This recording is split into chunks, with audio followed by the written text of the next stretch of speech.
Well, hello. Welcome to a session on evidence-based practices to promote inclusion in today's Catholic schools. My name is Sean Smith, and I'm joined with Maggie. Why don't you introduce yourself, and then Greg. Hi, I'm Maggie Mosier. I'm a doctoral student at the University of Kansas Department of Special Education, and I am a social skill content strategist for Voice, which is a program of virtual reality to teach social skills to middle schoolers with high incidence disabilities. And I'm also the co-founder and was the executive director of Embrace, an organization that provides free special education for students with special needs in Catholic schools in the state of Kansas. Greg, jump in there. Yeah, happy to be here. Greg Cheatham. I'm a faculty member like Sean here at the University of Kansas. My major area is early childhood special education. And my name, as I mentioned before, is Sean, and I'm a faculty member with Greg here at the University of Kansas, and have fortunate to work with Maggie, but also I'm an adjunct faculty member at the University of Notre Dame and working in the PI program. And so you very well have seen several of the presentations aligned to the Inclusion in Catholic Schools special issue. Now, before we get to that, I do want to let you know that we created a little bit.ly here, and that bit.ly, if you're unfamiliar with it, just take note of it. The only thing you need to, as you're writing it down or screen capturing or whatever you're doing, make sure that you're uppercase sensitive, so that capital N, capital T, you do need to remember that. And you just type that in, and that will take you to this slideshow, which we've hyperlinked to a number of the resources we're going to share with you today. We're trying to make this as practical as possible. So hopefully that will help. And we're also going to try to make this as interactive as possible. I know we're looking here, we're on a recording. We're doing this via Zoom, a lot of technical things going on, but we also want to make sure we're keeping it somewhat flexible. So this is part of several sessions that are related to a special issue that Greg, Maggie, and I were part of. And let me kind of give you context of that special issue. And then I know Greg wants to share a little bit about the article that if you haven't read, we're going to say, go read that because we want to go beyond that. And Maggie will do the same. But the special issue was something that a number of colleagues put together. The University of Notre Dame, Texas Christian University, University of Kansas, as well as Michael Boyle out of, at the time, the Greeley Center at Loyola there in Chicago.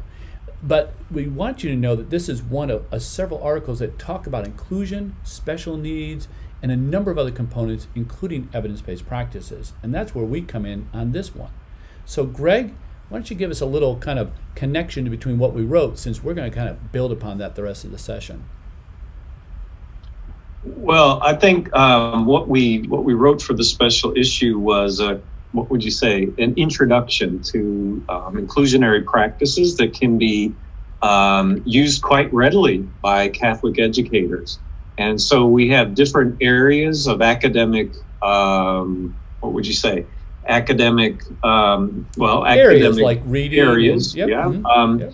And each of these areas then contains a description of different, what we would define as evidence-based practices to support inclusion of children with disabilities in Catholic schools. And so the focus here is clearly on inclusion and how is it that educators in Catholic schools can make that happen.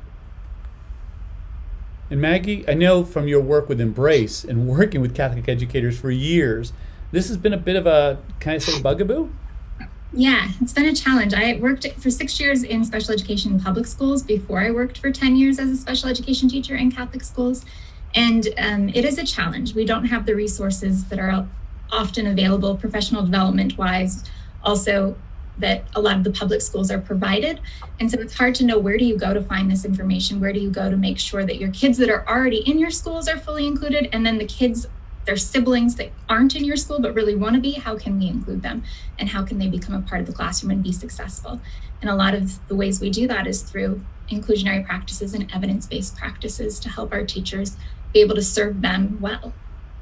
So since this is an open source publication, we're going to assume that, hey, take a pause, read it, or go back to and read it when you get a chance, because what we want to do is kind of expand upon it and make this a little bit more helpful in terms of some things that might look to apply, if not tomorrow, next week, with some of these ideas. And so with that said, I don't think we need to make this argument but I think we're going to. And that is, inclusion is happening. So I know Embrace, their effort was to include individuals. And I know the family members you worked with, Maggie, it was a wide variety that you were seeing being included. Why don't you touch upon that? Yeah, so we had students with Down syndrome, we had students with high functioning autism, low functioning autism, we had nonverbal. We had a whole range. We had some kiddos who were blind. And most of the struggle was, okay, we've got some of these kids, we had some students with learning disabilities. Some of these kids were already in these schools, but weren't getting what they needed. And the teachers were very honest about that. They felt like these students weren't being served to the best of their ability. And some of these students weren't able to come into these schools because they didn't have these practices going on, and the teachers weren't sure what works and what doesn't work for students. So really being able to provide these things helps both the students who are already present in our schools and the students who we want to be able to serve. And some colleagues of mine at the University of Notre Dame, Michael Fagioli-Luby, Christy Bonfiglio, and I conducted a survey. We presented this at NCAA a couple of years ago. We need to write the data up, but examining educators across the country in Catholic schools, K-8 particularly, we found out that inclusion was happening at a rate very comparable to what we're doing in terms of percentage-wise in the public schools. So we know inclusion is happening. We know the Holy Father has reinforced it. We know, for any of us that have had a chance to watch that video of that young lady with Down syndrome deciding to come up and sit right next to the Holy Father. But in his speeches, in his actions, in his quote here, that we are not only looking for access, and that's the emphasis we want to make here, it's beyond access. It's that active, meaningful participation, and doing so within our parish and with our parish community, which of course are our schools. So with that said, of course, why inclusion shouldn't be any more of a question, but of course some of us, we're still living in a cave, but anyways, where we are in terms of the reality of COVID, I think that has been probably a very big reinforcer about the fact that, oh my gosh, we really do need to look at inclusion more, because we have a lot of variability in our learners. And what I'm talking about here within our COVID is, yes, many of us have stayed face to face, but with our masks and at a social distance. And because of that, maybe we haven't had a chance to meet with all our students at once. Some have been down the hall, or maybe some have been hybrid, or maybe we've been remote for a period of time. And if anything's been learned in that, is we've realized some of our typically developing students, my goodness, it could be poor executive function skills, social-emotional challenges, the fact that maybe they aren't reading at the level we thought they were. All these are contributing to factors that there's a lot of variability in our learners. And realizing there's a lot of variability, that we need to plan differently and plan for all, which is very much aligned with including all students. And so the silver lining I see out of what's been happening this last year is that realization, that plan and design for all learners, which of course is inclusion, which of course requires us to think about evidence-based practices.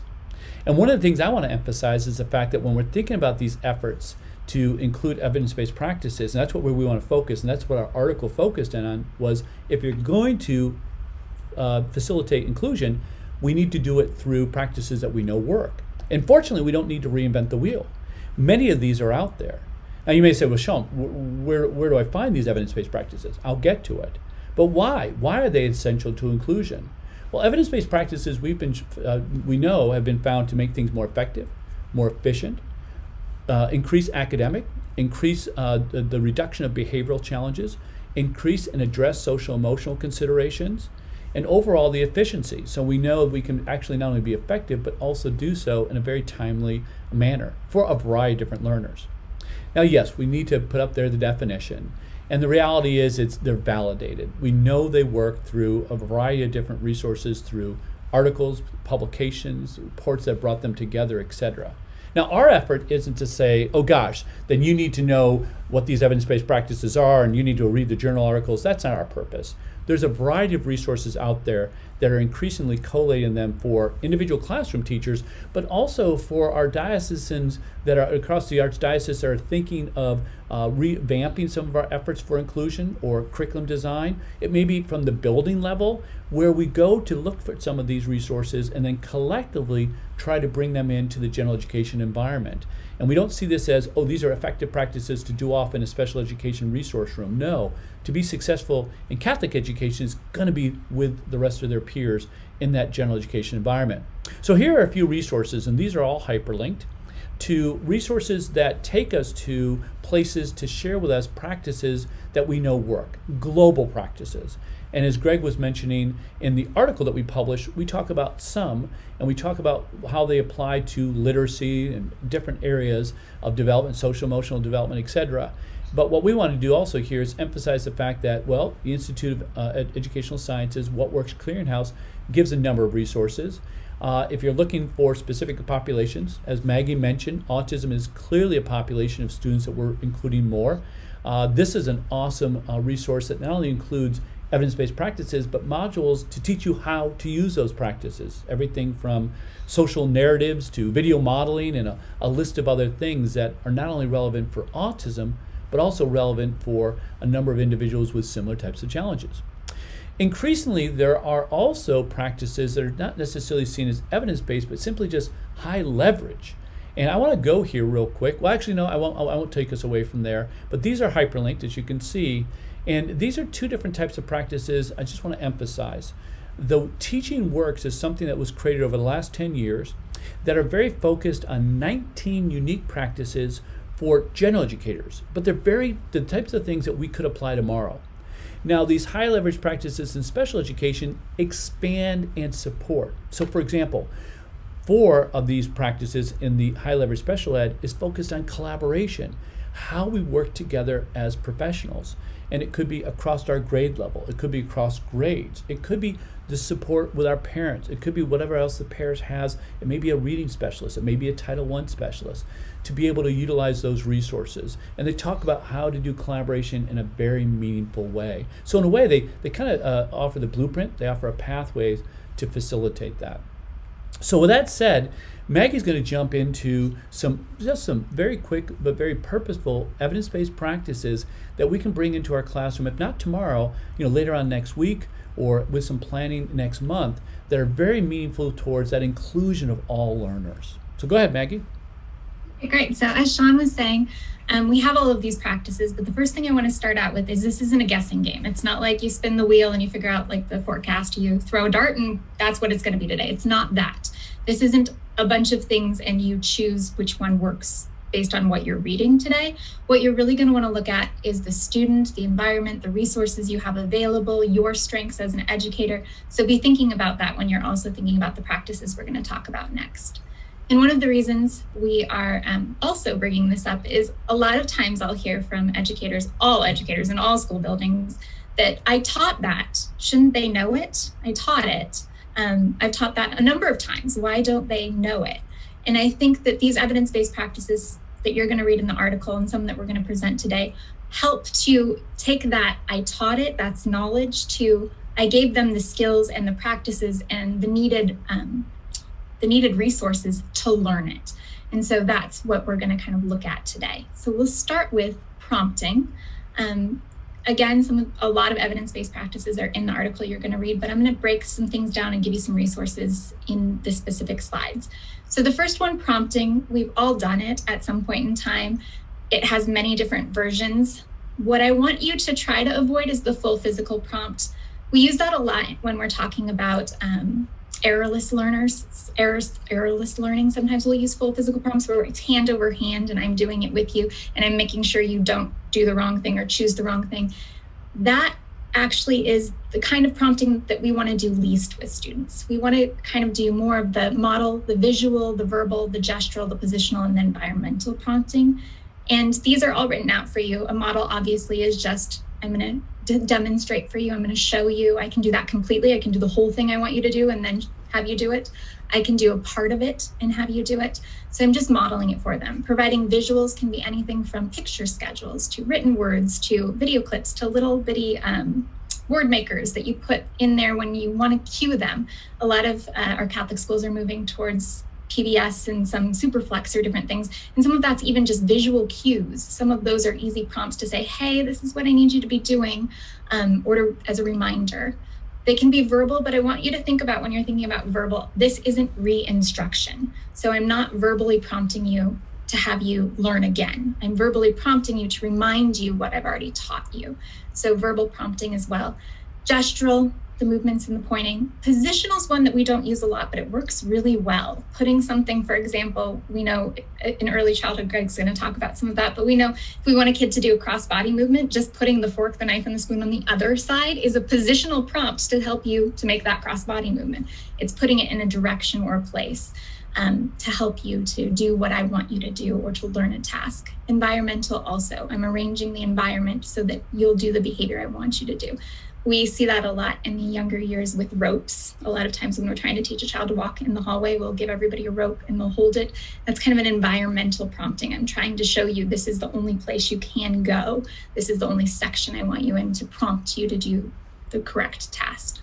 So Maggie, as you're talking a moment, if I can interrupt for just a second, but I think of some of the silver linings of COVID, and that is some of the physical and that full physical where we're tempted to do it, we haven't been able to do it, which has made us rely more on some of those elements that, gosh, you talked about video modeling in a way, and maybe just mention that real quickly about then how some of these elements could actually then bleed over into other effective practices like video modeling. Yeah, so video modeling is one of the practices we're going to talk about pretty soon. So yes, a lot of these. these. We'll hold on to that then for that then. Yeah, a lot of these work hand in hand, like the next one, which is explicit instruction. A lot of them work really well together because they're good practices. And when we do one good practice, it kind of blends into another good practice. They're not separate. They're not separate experiences or events. I don't want you to think about an evidence-based practice as here's an event I'm doing. It's actually good teaching. I'm doing it frequently throughout my day in multiple environments, in multiple places with multiple students. So it's not an event. So yeah, the next one we'll kind of move on to then after, prompting, there's one other thing I guess I should talk to you a little bit about prompting. We know that we need an antecedent, a target, and a consequence when we're doing some prompting. So the next slide kind of talks about sequencing from the least amount of the least to most, or system of least prompts is what we call it, where we're graduating guidance for students. What I really just wanted to mention here, there's a lot on there. That link at the bottom on more prompting with examples, it'll take you through exactly how to prompt a student. It'll give you scripts for prompting. It'll let you put in some examples and then tell you how to prompt it. It even gives you kind of graphing stuff on prompting. But what I really want to caution you on is this is not doing it for students. And that, I'm glad, Sean, you mentioned COVID.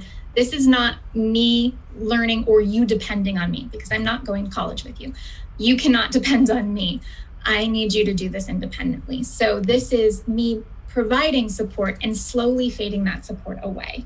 So I don't want you to develop learned helplessness. I don't want you to become dependent. So I do need to make sure I'm fading those prompts. I can't constantly continue those prompts. I need them to decrease. So yeah, thank you for mentioning that too, Sean. But explicit instruction. Yeah, the next one on there. There are a lot of steps in explicit instruction that we talk about pretty frequently. So I'm not going to do this too in depth, mostly because I think most of us know how to do explicit instruction. But the steps are the strategically sequencing the content into very manageable parts, pre-teaching the prerequisite skills, breaking those tasks into as small a skill as possible. We talk about this a lot with social emotional learning, especially if you teach the whole skill without thinking about the parts that are required within the skill. For example, I want a student to come up and have a conversation with another student. Well, there are a lot of parts to that. There's am I interrupting this conversation? Have I figured out how to say hi? Have I figured out how to interrupt? Have I figured out how to make a gesture to say that I'm even there or available?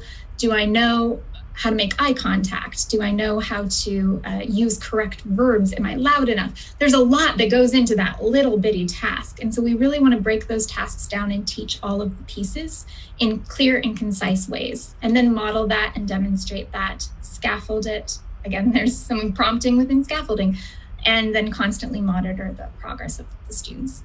And Iris is one of the ones we have down here where you can actually go through their whole module and it will explain explicit instruction, give you videos to watch on the different areas of explicit instruction and the evidence-based practices within it. If you're unfamiliar with Iris, it's a professional development really online for educators particularly. So, but on to peer tutoring. Okay, so peer-assisted learning strategies is one version of peer tutoring. There are many other actually, but we're just talking about this one particularly, where one student's your coach, one student's a player. The student who's the coach usually has higher level skills, or what we did a lot when we did PALS in the Catholic schools is we would assign 2 students together, but one student would be the coach for this specific task. So it's not always the higher skill kiddo that's getting this task. It's maybe you're good at this skill, and later we're going to do a different skill that this other student's going to be good at, so they're going to become the coach. So it's not necessarily making one student always the coach and one student always the tutor. You don't want to do that. You do want to make sure that you find skills where one person can be the coach and the other the tutor, but you're going to teach those students how to work together. You're going to have a script for them that's going to tell you the steps. It's pretty prompted. It works for different grade levels. I know it's been used in kindergarten and 3rd grade really well. It works at different content levels, reading and math specifically, and it works for students with and without learning disabilities. And there are 3 separate links on here. Vanderbilt's got some great things on the PALS for both reading and math. And so there are 3 separate links on there where you can find images, but you can also find some exact videos, and you can find programs that specifically use PALS. So video modeling, which Sean was talking about earlier. There are 4 types of video modeling we talk about in the paper. One is video peer modeling, where I'm actually watching a video of someone else doing the task. And that can be another student, it can be a teacher, it can be even a animal character that the student really likes, doing what I want the student to be able to do. So I'm using audiovisual equipment, some sort of video iPad, iPhone, to record the student doing the task I want to see the student do. The video peer modeling is someone else is doing it. For video self-modeling, it's the teacher recording the student doing the task that they want them to do. Sometimes that's just catching the student doing the right thing and recording it, and then later having them watch that so that they do that right thing in different environments. Sometimes it's actually scripting the student to do what you want them to do and recording that. The point of view modeling has really been great for COVID times because we aren't there. And for point of view modeling, the student is the one who's actually recording what they're supposed to be doing from their point of view.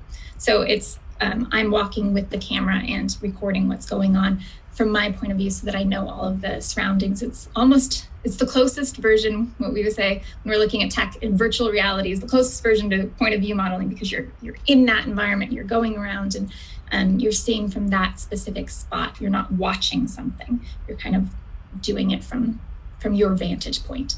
And then video prompting is more where I'm looking at specific pieces that I want to just kind of practice and allow those embedded prompts for the student through that practice. So here are the specific one down here is an actual step-by-step guide and a checklist on if you're doing video modeling correctly. And it kind of matches all of those different video modelings. But we also put up there Me TV and Peers. They have some video models there if you want to see a guide or if you want to go and look through theirs, see if anything works for you with your students. That's a breakdown of real quick of video modeling. And the last one I'm going to just mention is graphic organizers. With graphic organizers, we have so many different options and we've used them a lot. Everything from what I know, want to know, what I want to learn, charts, the cause and effect, the brainstorming, comparing and contrasting, those T-charts. All of those things count as graphic organizer. We even have, for reading, a lot of times we call the hamburger, where you have the setting, the characters. The hamburger charts even are considered graphic organizers, because really what a graphic organizer does is it's either a cognitive mapping, a semantic mapping, has features of that. It's a visual display. It helps me to put things in a way so that I can see all the pieces as a whole and break them apart. So there are lots of different ways to do that. It linked 3 here. The bottom one is a list of all the different kinds of graphic organizers that are out there that are electronic, that you can just kind of click on and it'll give you some of those graphic organizers and you can have students put in information, because doing school through Zoom is super helpful if they have the links that they can go to. The first 2 are more for you, the links at the bottom. Those are places where you can click on it and it will kind of walk you through what is a graphic organizer, why does this work, what parts of it are effective, what will work for different students. Because the other thing we see a lot in graphic organizers is you really have to think about your student. You don't want too much information and too many parts. Some students, the best graphic organizer really is a T-chart. Very simple. I've got this, nothing else. I don't need too many circles. I don't need too many graphs. I don't want a timeline. So you really have to think about your student when you're looking at what kind of graphic organizer works best. A lot of people will use nowadays word clouds for graphic organizers. They only are if you use them in the right context. So if you're taking all of the stuff that you're you're kind of teaching the student and putting it in the word cloud. That's like a cloud where all of the words that are said the most frequently kind of pop up and are bigger. If you use it in a certain way, it can be used as a graphic organizer, but it wasn't developed to be a graphic organizer. So you really have to think about what you're using as your piece, and does it fit the need? Is it really helping to give a visual display of breaking down pieces, giving a map of how they're all connected? That's what we're really looking for. Whereas a word cloud doesn't really give a map most of the time. Some students can see the map without it having kind of graphed, but you really have to think about the pieces when you're looking at what works for students.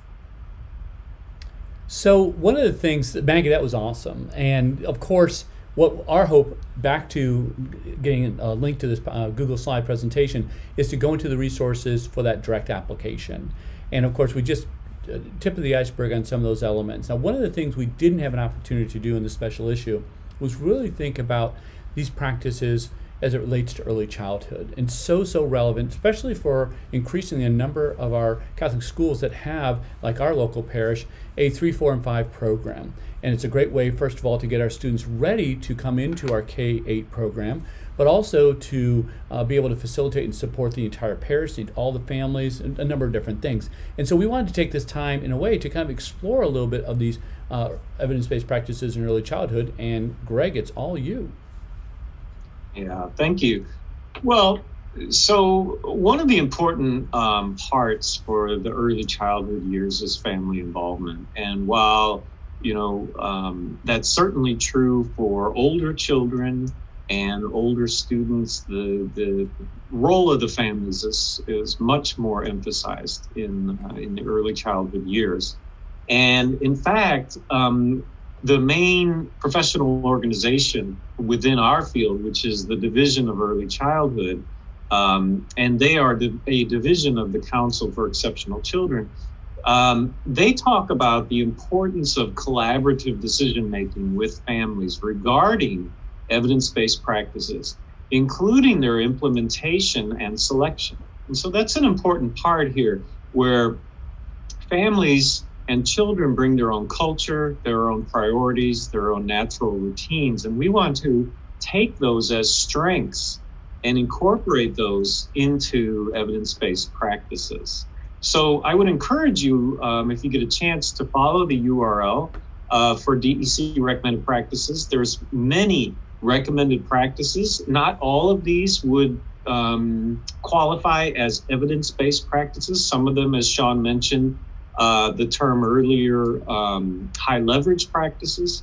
And so some of them are promising practices, but they are agreed upon within the field as important practices to facilitate child learning, but particularly for inclusion, which is one of the focuses that we'd like to have here for Catholic schools. So just to reiterate then, when we look at EBPs from an early childhood perspective, we're looking at these as something that in some cases may need to be adapted. I provided a couple examples of that. There's been quite a few studies that look into different interventions, and oftentimes they're only the intervention language, the language of the intervention is only using English. And so one of the most important things that we want to facilitate across children's and students' lives is the promotion of bilingualism, even for children who have disabilities. There's a good research behind this, that it's important, that it's possible. And so just one example is if an intervention has a very strong research base around, let's say, shared book reading, for example, and you're the adult, whether it's a child or whether it's the early educator, reads books with children, has certain ways to approach the books and looks for interaction and prompting the child to respond. Doing this in English is possible, but for some families, that's just not going to work. And so we would say, well, let's adapt this, and we'll look at ways to incorporate the home language as the only language of intervention, or in addition to English. So that's one adaptation. Another one is just home routines, right? And how different families have routines, and some of the interventions may be asking them to do things that are beyond what they can do, but then how could we tweak that a bit to fit the family routines? Similarly, in early childhood preschools, we talk about natural routines in the classroom. And we want to tweak these interventions to fit with educators' natural routines and also fit with the family and child culture. Okay, so let's move on then to the next slide, which is, I wanted to provide just a smattering or a taste of some of the important evidence-based practices that are out there.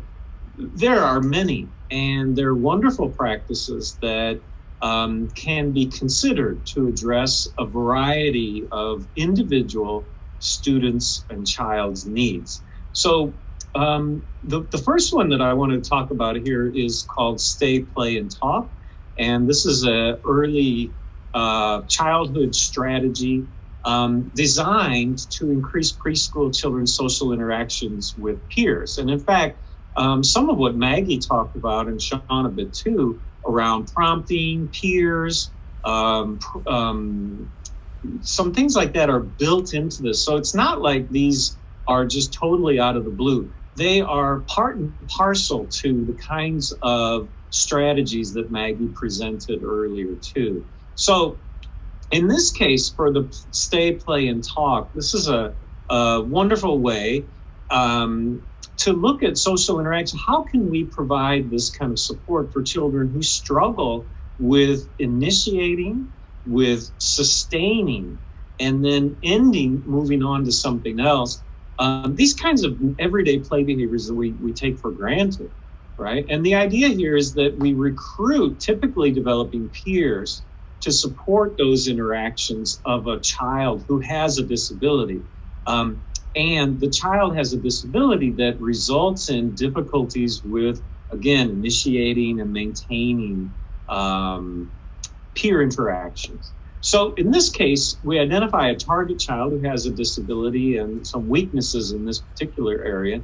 And then a partner is selected who's, what you could say, game or interested in taking on a new role. And, young children love to have different roles in the classroom. And so in that case, there's these three parts that are, pretty simple, really.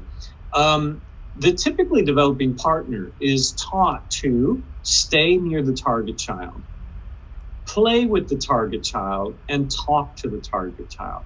And these three are taught in a variety of ways. Some of them Maggie already mentioned, right? We use visuals, show the child some kind of visual that illustrates, here's what you do first, here's the possibilities, right? And using this as a way to talk through the process, what skills are involved, what needs to be done first, how do we do that? The second one then is the teacher can do modeling, right? And so some of the skills that we would like the play partner to do are things like saying the target child's name, commenting on the collaborative play. Hey, this is fun. Responding to a partner's communication, even if the communication is not perfect, if the intent is there and the intent is received by this play partner, then this child should respond in a positive way to the target child. So modeling those skills is really important, and then providing feedback. And so this is pretty simple, right? Positive feedback. I like the way that you're staying with you're staying near your buddy. It's wonderful to see you playing so well with your friend, right? These kinds of positive feedback. Then after that, the target child, that is the one child who has the disability, and the partner then are asked to practice while the teacher is in close proximity and can be there to prompt, to provide feedback, to ensure that it's going well.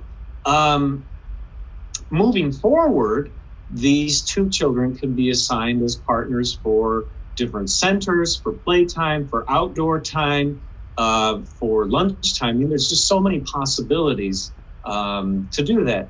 The one thing that I hadn't mentioned is up there, it's a table, and you can find all this, the link I provided there. The table on the right side then simply provides a way to start thinking about, how are we going to go about implementing stay, play, and talk? And so there's some questions there that can be really helpful in thinking this through. So on to arranging materials. Yeah, that's the next one. So materials arrangement. Again, I think Maggie's talked a bit about this kind of thing a little bit. One of the ways that we can support children with disabilities is to arrange materials in a way that supports their communication skills. So a lot of children definitely have challenges with communication skills. The idea here is that the teacher then is really being planful and purposeful to withhold necessary materials in order to promote the communication attempts by the child who has a disability. And so what I've listed here are just 3 very simple procedures that can be done to support this. One is called omission. In this one, the teacher then purposefully does not provide an item that the child is definitely going to need to do an activity. So if they're doing an activity that involves cutting something out, for example, and then pasting that onto a piece of paper, well, we're going to deliberately omit having the glue available. Now, children pretty quickly recognize that they need the glue. The glue's not there. And so it provides an opportunity then for the child to reach out, figuratively, more actually communication-wise, to ask for the item. And, again, it may be through words, it may be through gestures and pointing. But either way, what we're looking for is communicative intent and scaffolding the children's communication and providing them with feedback. And of course, when the child does make a gesture towards the object, for example, the glue that's not there, the teacher's got to be there right away to provide that so that the child learns, oh, you know what? If I gesture in this way for those children who are still struggling with verbal communication, then, oh, I get that. Or if I ask verbally in this way, then the teacher is going to respond. Another one, very similar, is out of reach. And in that case, the teacher purposefully places an item, for example, the glue, out of the child's reach. And then the child, again, will be prompted and provided with models around, you can say, I need the glue, right? And we'll watch for the child to do that. When they do that, we provide them with the glue. Again, we're not doing this to the point of frustration. What we're doing is we're looking for communicative attempts that we can build on. It doesn't have to be perfect. It has to be a communicative attempt of some kind. So the last one is closed materials. Again, very related, where we take an item, we put it inside something that the child can see. For example, the easiest is a clear Tupperware container. We put the glue inside there where the child can see it, and then of course the child has to ask again in order to access that. Or the other example I provided here is looking for toy cars when they want to play and they see them inside the Tupperware. So some important points to remember here, I've already mentioned these, but one is the educator needs to be in proximity to make these work. Got to be there and got to provide the materials that the child is gesturing for or asking for. And the other is we're not looking for the exact perfect phrasing or the exact perfect gesturing. What we're looking for is attempt. And, it could be eye gaze. It depends on the child's functioning at that point, but we've got to act on those communicative attempts in a way to move the child towards more complex forms of communication.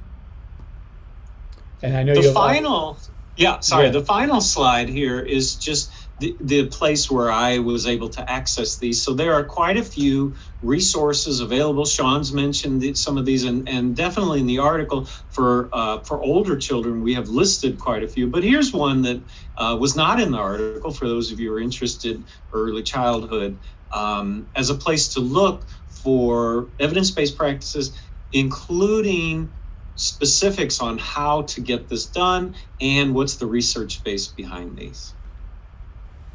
Well, that's great. And again, so this is part of a special issue, and we hope we kind of connected a few dots in the limited time we had between, of course, where to find some of these resources, an expansion of some of these resources. And then, of course, building into early childhood, which is so critical in giving that foundational element. This is necessary for inclusion and critical for inclusion. And so as we kind of wrap things up here, reminder that this is a Google slide.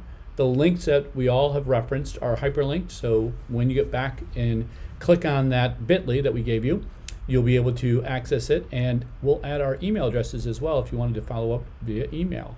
So Maggie and Greg, I'm going to move us back to that bit.ly, and before we leave, any final thoughts? The only thing I wanted to say is thank you for being interested in this topic. There's a large growing population of children with disabilities in Catholic schools that, as Sean mentioned, it's already happening. So what we want to do is facilitate it happening more. It really is a crucial part of serving a diverse student body. To piggyback just on what Greg just said is thank you for already reaching out and trying new things to help ensure that all of our kiddos are getting what they need to learn, because that matters a lot in the rest of their development. Well, I know we would love to be there face-to-face. I hope this virtual medium is at least giving you another outlet. Feel free to reach out, and hopefully this resource we've provided here at this bit.ly can give you some additional resources for, if not tomorrow, the next week or the next month. So have a great rest of the conference, and God bless.